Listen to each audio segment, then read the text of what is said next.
If I were a girl for one day, a girl who is trying to go through her healing journey, this is the first area I would focus on my healing. And that is to learn how to decenter men in my life. And not only that, to learn how to stay away from other girls who are so male centered. A girl who is male centered is the kind of girl whose entire worldview revolves around men. The opinions that she has are usually formed by, how would a man see this? Will he think that I am marriage worthy if I think like this? Will he think I'm a good girl if I dress like this, if I get this nose piercing? Now, there are men who are female centered like that. But the reason why I'm saying that this is something I'll focus on if I were a girl is because every single girl, especially if you grew up in Africa or Nigeria specifically, this is something you struggle with by default. The way you walk, the way you sit down, the way you think, every single adult around you from age 2 is there to make you center men in your life. So now you're 23 years old, 27 years old, 33 years old, and you're serious about healing and discovering yourself. No, hating men is not the way to go about it. Decentering men is the first place I'll start if I were a girl. Ladies, stop being available to unavailable men. Stop making yourself unavailable for unavailable men. He's unavailable.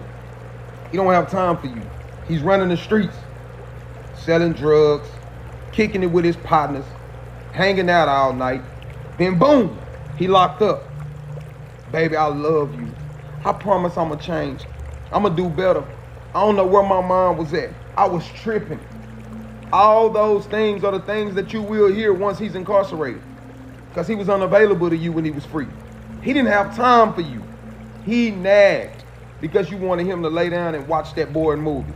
I watched that boring movie because I think about all the times I was incarcerated and I couldn't watch that boring movie. I couldn't rub on no cheeks. I couldn't kiss your lips when I wanted to. So now that I'm free, I understand the value of freedom. I understand what it feels like to be free because I know what it feels like to have my freedom taken away from me. Fellas, love your woman because once you in there, the odds are against you, my brother. Free game. Weak men, narcissists, leave the video. Come here, sisters, daughters, nieces, aunties, grandmothers. Remember these words. A man will never value a woman who lowers her standard to keep him. The moment you settle, you sign up to be disrespected. Come on, sit with me. Sit with me. Sit with me and think about your relationships. Evaluate everything. Go backwards. Go back in time. Think about the relationships. Think about how you were disrespected. And think about how you lowered your standard. And I'm going to say it again, because nephew, cousin, uncle, son is telling you from a man's perspective how this game of life goes. And I'm going to say it again. A man will never value a woman who lowers her standards to keep him. The moment you settle, you sign up to be disrespected. Now you know better. Now do better. Many women are told that if they want love, they must give everything. Be nurturing, available, supportive, forgiving. Always respond. Always be nice. But that's not how attraction truly works. In fact, it's often the women who pull back, protect their energy, and stop giving too much who end up capturing the heart of powerful, masculine men. Why? Because emotional unavailability, when it's rooted in self-respect rather than trauma, is profoundly magnetic. Carl Jung once said, "The privilege of a lifetime is to become who you truly are." And who you are isn't someone who must beg, perform, or overextend herself for love. Who you are is a sovereign being, a woman with a boundary, a woman who knows that if she becomes too accessible, she becomes invisible. It's paradoxical. But in the realm of male psychology and romantic dynamics, it is scarcity, not generosity, that increases value. The moment you center a man emotionally, you've already lost. He senses it, even if he claims to like it, even if he praises you for always being there. Deep down, he feels the imbalance. He knows you are chasing, and chasing is the opposite of attraction. Desire is born from space, from tension, from a little uncertainty. When you are emotionally unavailable, not as a manipulation, but as a reflection of your inner fulfillment, you communicate something powerful. I am already full. I am already whole. I am not waiting for you to complete me. This isn't about being cold or cruel. It's about energetic self-possession. When you're constantly available, men subconsciously file you under predictable. And what is predictable cannot excite the masculine. The masculine seeks pursuit. The masculine is drawn to mystery. When a woman is slightly selfish, she protects her time, her body, her peace, and her mind. She doesn't over-explain. She doesn't chase closure. She allows people to feel the consequences of leaving her space. Jung's theory of the anima and animus reveals something deeper. Men project their inner feminine onto women they desire. But here's the catch. They don't fall for the woman who is overly familiar. They fall for the woman who feels like an enigma, a woman who stirs something symbolic inside of them. That woman is rarely the one who overgives. That woman is the one who stands still like a mirror, allowing the man to see his own longing reflected in her mystery. When you are emotionally independent, you become what Jung called an individuated being. You are no longer acting from childhood wounds, from abandonment fears, or from people-pleasing programs. You are acting from sovereignty, from choice. And ironically, this creates space for healthy connection, because you are not bonding from lack. You are not addicted to his validation.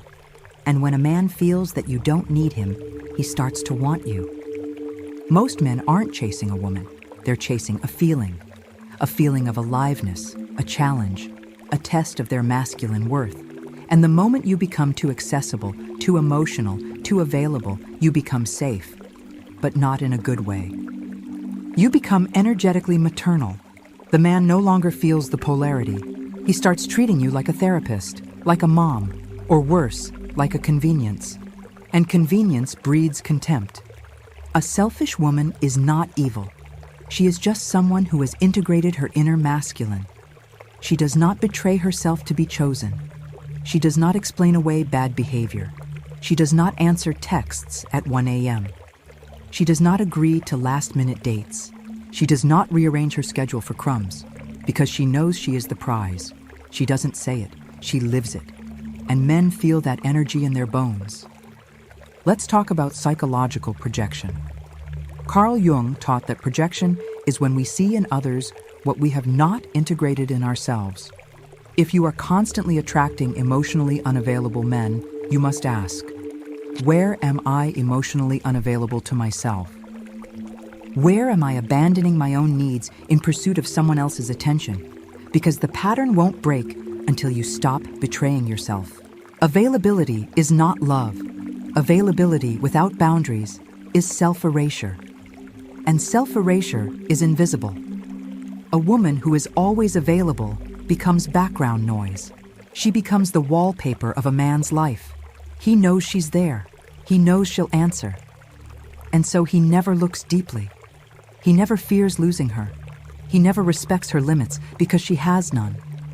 Being unavailable doesn't mean ignoring someone. It means choosing yourself first, not always answering, not always explaining, not always saying yes. It means being okay with not being liked in the moment. It means being okay with disappointing others to protect your peace. And it means being so rooted in your feminine power that a man has to rise in his masculine to meet you. This is not manipulation. This is magnetism. True feminine magnetism doesn't chase, convince, or plead. It simply radiates. It waits. It allows the other person to come forward or fall away. The selfish woman knows this. She doesn't cling. She doesn't beg. She doesn't just check in. She disappears. And in her absence, she becomes unforgettable. Jung spoke often of the shadow, the parts of ourselves we repress. For many women, Their shadow is the selfish woman, the one who says no, the one who withholds, the one who stops giving, the one who disappoints others to protect herself. But when you integrate that shadow, you become whole. And when you are whole, you no longer seek someone to fill your emotional void.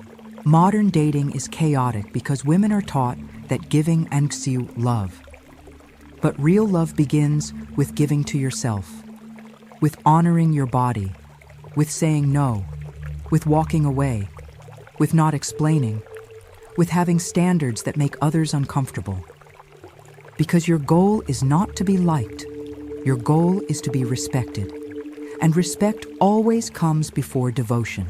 A woman who is selfish enough to stop people-pleasing becomes dangerous, not in a toxic way, but in a way that breaks cycles, in a way that resets her nervous system, in a way that stops emotional addiction, in a way that changes her energetic signature. She stops attracting users. She stops attracting cowards. She stops attracting projects, because her frequency has changed. She is no longer leaking energy. She is no longer begging. She is no longer accessible to the unworthy. When a man meets a woman like this, something primal is triggered. He can't game her. He can't manipulate her. He can't confuse her. And so he must either rise or retreat. There is no middle ground. She is not soft enough for his ego, but she is soft enough for his soul, if he dares to grow. He begins to realize that to be close to her is not a right, it's a privilege. He must show up. He must be intentional. He must be clear. And if he disappears, she won't ask questions. She won't cry. She won't chase. She will simply match the energy and vanish. This terrifies men who are used to women seeking reassurance, but it awakens the masculine in men who are ready to lead. They crave that kind of woman, the one they cannot fully possess because she belongs to herself first. The emotionally unavailable woman is not detached from life. She is detached from codependency. She does not need constant attention. She does not need a man to prove her worth. She knows that if he leaves, her life will still be full. Her mornings will still be sacred. Her dreams will still be valid. She has built an inner world so rich that no man can rescue her from herself, because she doesn't need rescue. She is not waiting to be chosen. She has already chosen herself. Carl Jung emphasized the importance of individuation, the process of becoming the self. For women, individuation often involves reclaiming the parts of themselves they were taught to suppress: the anger, the indifference, the power, the silence. A woman who can be selfish, who can turn her phone off, who can say, "I'm not available," is not rejecting connection. She is protecting sacred energy. She understands that her time is currency. Her attention is gold. Her presence is not to be taken lightly. Too many women fall into the trap of overgiving. They believe that if they are good enough, patient enough, sexy enough, or kind enough, the man will stay. But the truth is, the more you give without receiving, the more you train him to devalue you. Humans are wired to value what they work for. If he doesn't have to earn your love, he won't appreciate it. He will consume it like a free sample, and you will be left empty. The woman who is slightly unavailable teaches a man patience. She teaches him respect. She shows him that if he wants her attention, he must come with consistency, clarity, and character. No chaos, no games, no half measures. He must come whole, or not at all. She would rather be alone than confused. She would rather sleep in peace than entertain potential, because she has tasted freedom. And once a woman tastes freedom, she will never settle for emotional crumbs again. There is something deeply erotic about a woman who withholds her energy, not as a weapon, but as a natural boundary. Men respect what they fear losing, and they fear losing the woman who doesn't fear losing them. The woman who can walk away at any moment. The woman who doesn't beg, doesn't explain, and doesn't make her love a reward for bad behavior. That woman is rare, and because she is rare, she is unforgettable. Jung spoke about the archetypal feminine, the queen, the lover, the mystic. All of these archetypes have one thing in common: they do not chase. They sit on their throne. They radiate, they magnetize. They are not in pursuit, they are pursued. and they are pursued not because they are perfect, but because they are sovereign. They are emotionally rich, and emotional richness cannot be faked. It must be cultivated through solitude, boundaries, and a commitment to never abandoning oneself again. The selfish woman is not selfish in the traditional sense. She gives, but not indiscriminately. She loves, but not blindly. She shares, but not with those who haven't earned it. Her love is not a buffet. It is a sacred offering, and she protects it with the fierceness of a lioness. Not everyone gets access. Not everyone gets another chance. Not everyone gets her vulnerability, because she knows that not all men are safe, and safety is the prerequisite for intimacy. Many men have never met a woman who doesn't need them, who isn't desperate to be seen, who doesn't emotionally depend on male validation. And when they meet her, they're shocked. Some run, some try to dominate, some try to manipulate, but the strong ones stay. The conscious ones stay. The men who are ready for a partner, not a servant, stay, because they've finally met their match. When you make yourself emotionally scarce, you allow the man to confront his own feelings. You don't fill in the silence. You don't chase after closure. You let him feel your absence. And in that absence, he must decide, rise or retreat. The masculine either deepens his intention or disappears. And either way, you win. Because you are not trying to control the outcome. You are simply standing in truth. There is nothing more magnetic than a woman who is comfortable in her own presence, who doesn't need constant communication, who doesn't break down over inconsistency, who knows that peace is her baseline, and anything that disrupts that peace must either evolve or exit. This kind of woman becomes a spiritual test for the modern man. She reflects back to him his own wounds, his own chaos, his own games. And if he is mature enough, he transforms. To be selfish is to say, I choose me even if you don't. I will not abandon my needs to make you comfortable. I will not betray my truth to avoid your rejection. I will not prove my worth. I will embody it. And if you can't see it, that's not my burden. That's your blindness. I do not dim my light to be palatable. I do not shrink to be digestible. I do not disappear to be loved. I show up whole, or I don't show up at all. Jung warned of the dangers of inflation when the ego becomes too attached to image, to external validation, to identity. The overgiving woman is often inflated in ego, not deflated. She gives to feel worthy. She sacrifices to feel needed. She chases to feel chosen. But true individuation is the death of that false self. It is the quiet knowing that love is not earned by suffering. Love is not earned at all. It is recognized. And if someone cannot recognize your value, you walk away. No announcement, no drama, just silence. The emotionally unavailable woman is not cold. She is self-contained. She is not distant. She is discerning. She is not hard-hearted. She is healed. And healing doesn't make you more tolerant of nonsense. It makes you more allergic to it. You stop entertaining chaos.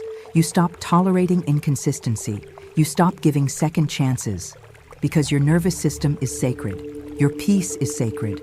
Your love is sacred. And if someone wants access, they better come correct. Masculine men crave direction. They crave something to aim at. And the emotionally independent woman provides that direction, not by leading, but by being still. Her stillness becomes the target. Her silence becomes the invitation. Her boundaries become the map. And the man must move. He must act. He must rise. If he doesn't, he's not meant for her. She won't try to fix him. She won't wait for potential. She will bless him and leave. Being selfish means you no longer live in the fantasy of who someone could be. You live in the reality of who they are. You stop justifying red flags. You stop translating inconsistency as he's just busy. You stop tolerating bare minimum effort because you've upgraded your standards. And once you upgrade your standards, your whole life changes. You attract men who match your frequency, not your fear. The woman who is slightly unavailable is not playing hard to get.